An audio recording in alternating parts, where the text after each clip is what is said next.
Welcome to CivilNet.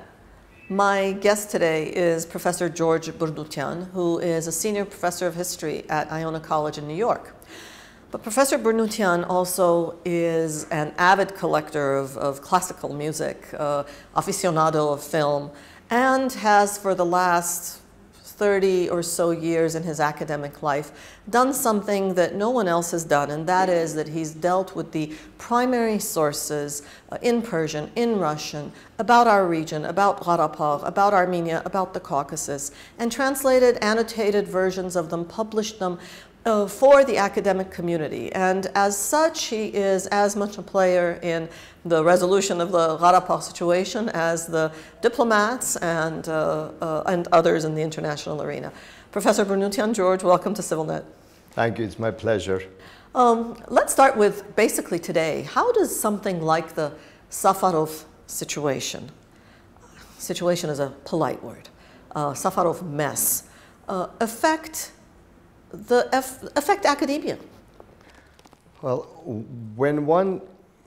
if you go and purchase books printed in Baku about Armenian history, about Karabakh, almost unanimously, all of them have this hatred of the Armenians in them. Popular books or academic books? No, academic books, even academic books.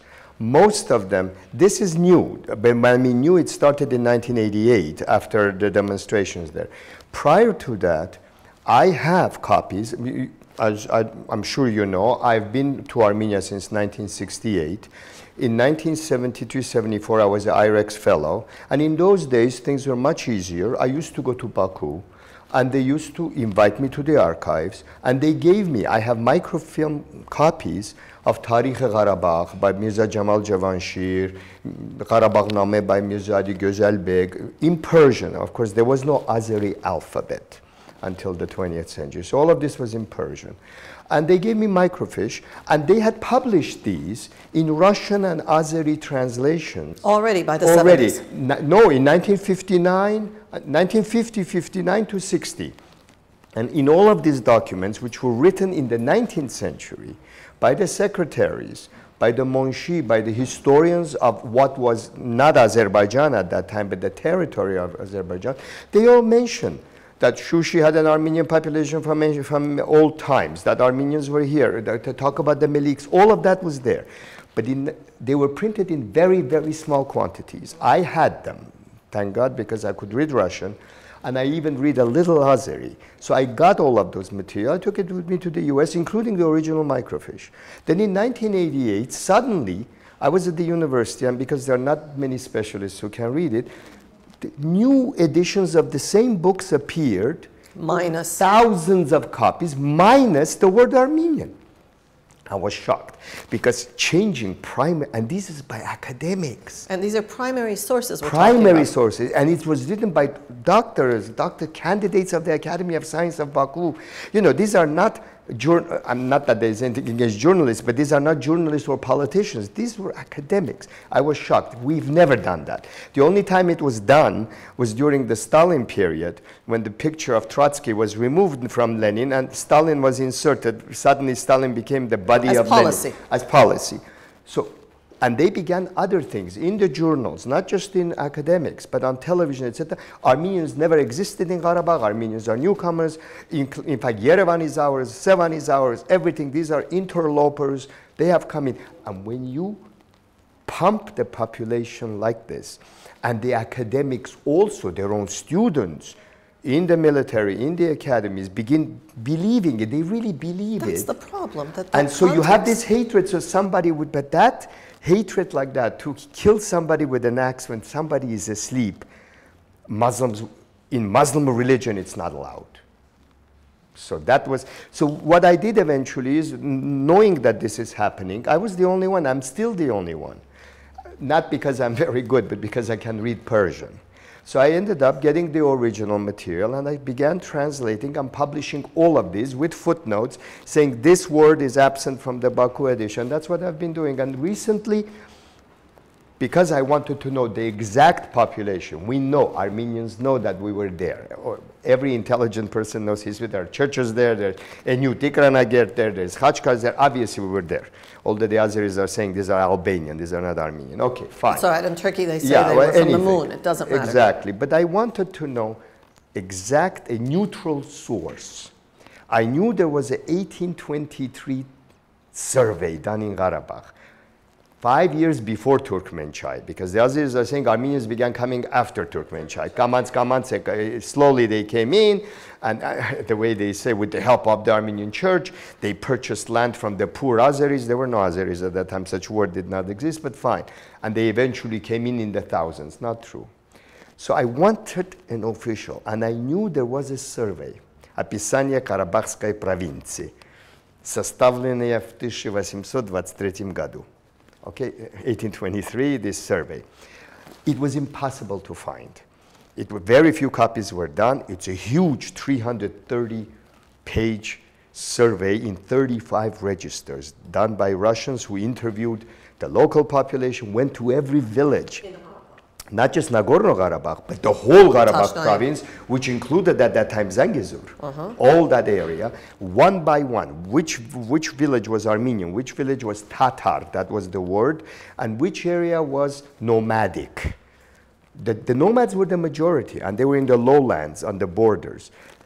So I finally found it. A friend of mine found it in Moscow.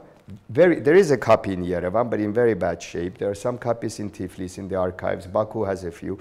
But not one copy in the United States, not even Library of Congress. It's not available. I think there are only 10 copies in the world. So I found it, the official, with the stamp of the Moscow archives on it, so there'll be no question that I have manipulated it. And I've translated it, the whole thing. And it's amazing. I didn't even know. The population of the 5 mahals, which today are the Nagorno-Karabakh, Khachen, Varandadi, Zagolistan, Jaraber, 96.7% were Armenian. By the Russian stand, all the villages. There were only 2 Tatar villages at the lower end, so 3.3%. You know, the passion with which you tell all this is so unlike what we are taught to expect of academics. And having watched the Safarov fiasco unfold, it's interesting to see even the dispassionate diplomats, for example, begin to understand what we've said for a long time, that peace, yes, of course we want peace, but do not expect us to willingly submit to an authority that is quite proud of the fact that it perpetrates violence against us. Did so in '88, is doing it today. Yes, and they did it in 1920. Did it? In Shushi, they burned the whole thing. So in that context, what is it you want from us? Now, in the context of academia, this kind of event makes the academic, already complicated discussion, because of the absence of what you describe as the difficult process of acquiring the actual sources, does make this kind of study difficult, more difficult, easier because the walls are down? The walls are down. The problem is, unfortunately, in today's world, the information is moving so fast that the book of this nature will be picked up mainly by academics. Fortunately, this new book, this 1820 survey, immediately, the first printing of 1,000 copies went in 2 months. Every library, Germany, England, etc., they purchased it. We did not send it. Second edition is already right now out, which is available here, and that's almost gone. So we're doing a third printing. So there is interest in this issue, especially because this is a neutral source. It's Russian survey done by Russians and done primarily to find out the taxes. So they were interested to find out what village was paying what taxes, because now the taxes are going to go to Tiflis, to the Russian administration. So there was no favoritism of Armenians, etc. And by the way, not only the Armenians were majority in the Nagorno and in the 3 mahals of Zangezur, but in the entire province, when you add, Armenians paid more taxes. And there were more Armenians, settled Armenians, than Tatars. The rest were nomads, and nomads were Kurds, they were not Tatars, there were all sorts of nationalities, which now they're all Azeris, of course, according to them. But Armenians were the majority of the settled population, and Armenians paid more than 55% of the taxes. They produced the most amount of goods, and all the professions in Shushi, and it's listed by profession and the name of the person. Almost all the professions, except for Kallapazu, Ashpazu, Chemanuminch, there's people who are doing things that have to do with food, because Armenians were considered najes, unclean, so by the Muslims. So food things, Armenians had their own Muslim, but the rest, all the tailors, the carpenters, smiths, blacksmiths, coppersmiths were Armenian. If the Armenians had come so late, how come their villages and all their vineyards, you need 100 years to create major vineyards and major orchards.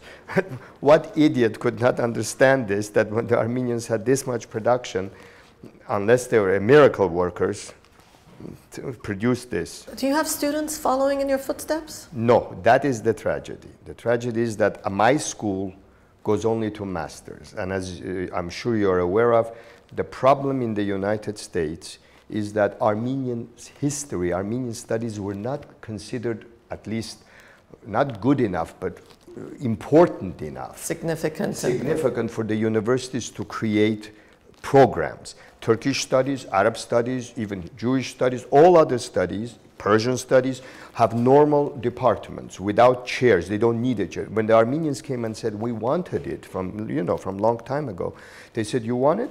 Pay a few $1 million, we'll give you a chair. The first was in Harvard, then we had 2 in UCLA, now we have 2 in Michigan, 1 in Clark, not that many, 1 in Tufts. But all of them, Fresno, but most of them are not, some of them are doing only 20th century work, like Richard Hovhannisyan. The rest, and Richard is now retired, the rest of them, the program, they took the money, but they have now brought certain people who are, not because they're not Armenian, but because their interests are nothing to do with what you're asking and nothing to do with what I call modern history being after 17th century, very little. Either it's some ancient linguistic stuff, not that that's not important. You're also the author of a rare compendium. I mean, your book, The Concise History of the Armenian Peoples, is in its how manyth edition? 6th edition, and amazingly 15,000 copies. So we really do want to know where we came from, yes. Apparently. Americans are buying it at. It's been bought by the diplomatic corps. And I wrote that specifically for American Armenian young people who could not read Armenian. And our history is very long. And I had to write it in a way, not as a separate nation, but Armenia as part of the world. Absolutely. So that's why it went so well. 15,000 is amazing, as you know, in the US. And it's been used now as the official textbook in almost all the universities and senior high schools, Armenian high schools. It was translated in Buenos Aires in Spanish. Now it's in its 2nd edition. It was translated in Istanbul last year, featured for the first time at the Istanbul Book Fair, an Armenian book by a Turk and an Armenian translated it, and they did not change it. I've checked it. Genocide is there, but that's not as important. The important part is the 44 maps that show the Armenian kingdom from the beginning all the way to the 11th century. The maps are there translated. In February, it came out in Cairo in Arabic, excellent translation.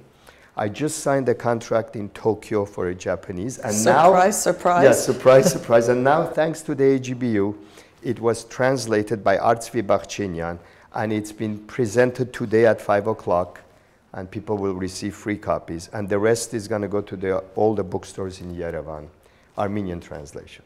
Thank you, Professor George Bournoutian from Iona College in New York. It's my pleasure. For just a very quick, superficial conversation about so many complex and interesting things. I wanted to add that what your organization is doing is, it's my first time I've been into your office, and I am ecstatic. I have very rarely seen so many intelligent, especially young people, working so hard. I congratulate you. Thank you. I'm happy to agree with you, and I'm going to tell the editors not to clip that part out.